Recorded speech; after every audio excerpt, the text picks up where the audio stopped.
occasion. I mean, it's incredible. I think it's awesome for the state. Sectionals certainly is something that you've sort of perfected over the years.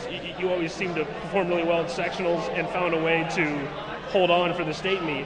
Well, what's the balancing act you play between how much you arrest a guy, or if you shave a guy, or and see, like, can I still score this kid?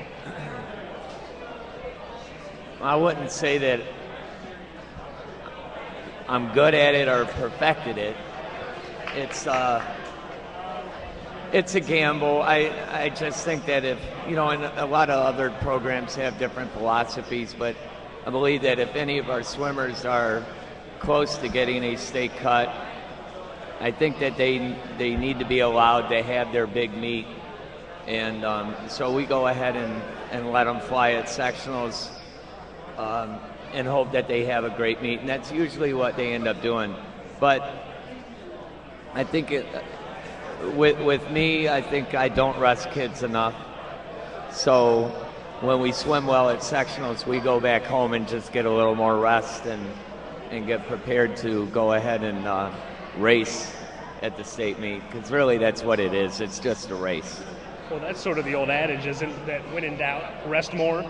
I mean, is that something you believe in, that if you're not sure what to do with the kids, you rest them a little more, it's not going to hurt that much? That's what I want to do. I just don't do it.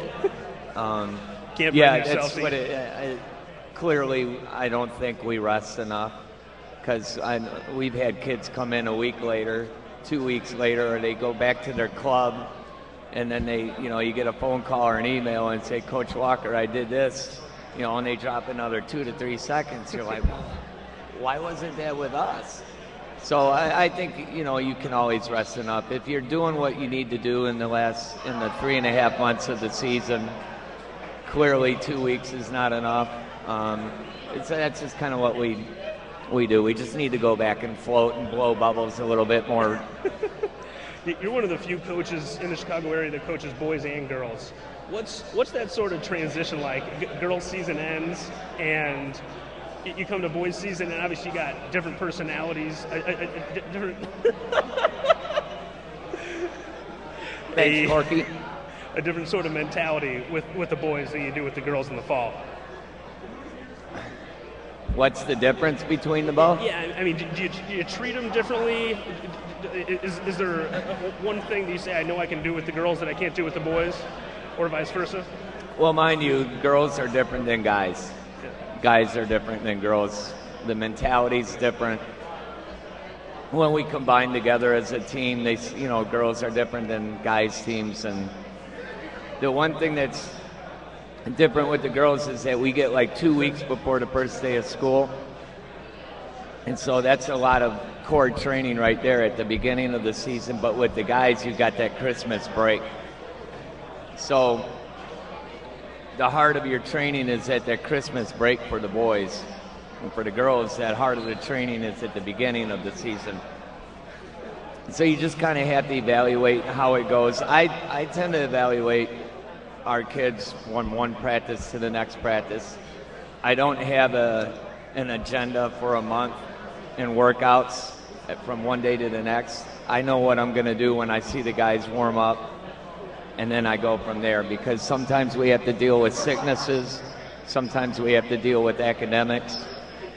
And in my mind, if we're good academically, then they're going to swim well. And if they're good at home, good academically, you're going to swim well. If you got everything around you in the core of your life, then really when you get up on the block, you know that things are good and everybody's there to support you. So I think it's a whole aspect of trying to get the girls and the guys to be happy with what's around them in their life, and then the swimming is going to follow. Well, certainly all the teachers and counselors and parents are happy to hear you say all that about the grades. I think in general in life, that's what it is. If we surround ourselves around good people, we're probably going to do good things ourselves. So, and I tend to relay that to the kids all the time. From the swimming aspect you talked about, you can sort of see when they warm up how they're. Is that something in practice you can say, oh, the kids are looking worn down today, maybe I need to tone it back a little, or wow, these guys look like they're full of life, maybe I need to put the pressure on today? Yeah. So there's point in times where the kids are worn down, and depending on where we're at in the season, it's like, okay, we need to tear them down even more. But I generally watch a lot about sicknesses and make sure that we're staying healthy. So there are point in times where they're worn down, where I feel like, oh boy, we need to pull back just a little bit so I can see them again the next day. So, like I said, I evaluate what we're going to do from one day to the next, and I don't plan a whole week out or a month out. It's just all by feel and how the whole core of the team's doing. Talk a little bit about the team you have this year. Really good senior group led by Brian Donatelli, Ryan Schaefer, and you had a heck of a day from David Sekula yesterday. Talk about what this group's meant to the program. One of the best core of guys that I have ever come across in the 17 years of high school swimming that I've been involved in. I've been through a little bit of some health setbacks. I was not at practice for about a week and a half, and the leadership from our seniors and this group of guys that we have, they went about their business and acted like I was there. I have a great assistant coach. She led the guys, and they didn't miss a beat. There wasn't any messing around. They stuck to the what they needed to do. And when I got back, it was I was kind of crushed, and I was very touched with how they held themselves when I was not there. It's just a phenomenal group. They have a ton of fun, and they do all the right things in and out of the water, and they just know what they needed to do yesterday to get in so we can swim next week. Well, certainly the guy that everyone knows about is Brian Donatelli. He scored well last year. I talked to him about this at conference. I think I talked to you about it too. He just can't get away from Mike Reed, no matter where he goes. He swims unbelievable, and there's Mike Reed right there with him all the time. I think they both feed off each other very well. I know that Brian, he didn't have a good night before sectionals. He kind of had the stomach flu, and still to watch him swim the way that he swam yesterday against Mike, just keeps closing in and closing in. And if it wasn't for Mike, Brian wouldn't be where he is today. So I hope it carries over, on Friday. Actually, I would hope that they're in the same heat. Why not? Definitely that familiarity. He's got to be comfortable swimming against Mike Reed at this point. Talk about Ryan Schaefer, the other senior. He's been a contributor on relays, makes the 100 fly yesterday. Talk about what he's done this year for you. Just an awesome leader. Ryan is one of those guys that you got to have on your relay. And it doesn't matter how he's feeling or where we're at. And if we're in a predicament to trying to win a meet, somehow that guy, and you put him right in the middle of a relay, somehow he makes up time and space. He's just a scrapper, clearly 100% scrapper, and really he just feeds off of all his teammates. But more importantly, Ryan is what he is as a swimmer. He is just as good as a person, and that to me, I know that Coach King talked about Danny Thompson on that. Him and Ryan are the same way. Just a phenomenal kid. Do you think that's important, that a coach can buy into a kid, not just a swimmer, but as a person? Is that something that you feel like you need to be a life coach sometimes? I think it's the other way around. You buy in as a person, and then you buy in as a swimmer.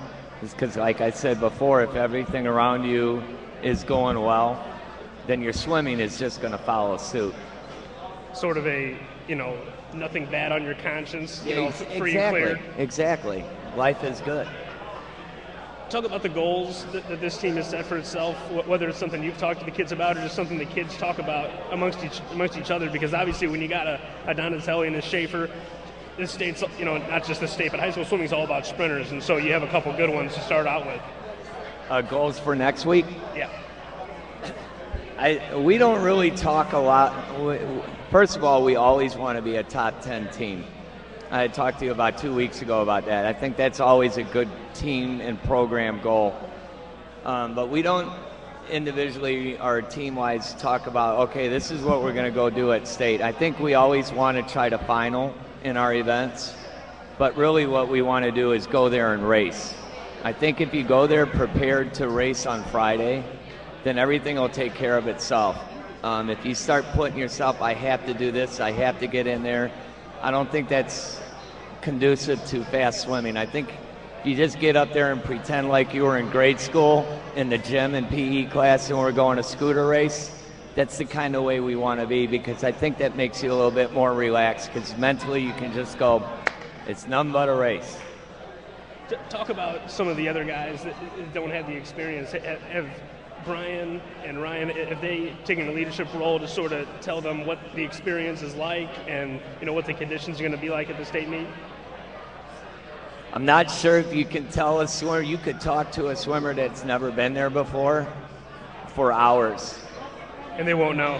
But man, when they step on that deck after getting rubbed down, and then they step up on the block and they take a look around, you can just tell, like, oh boy.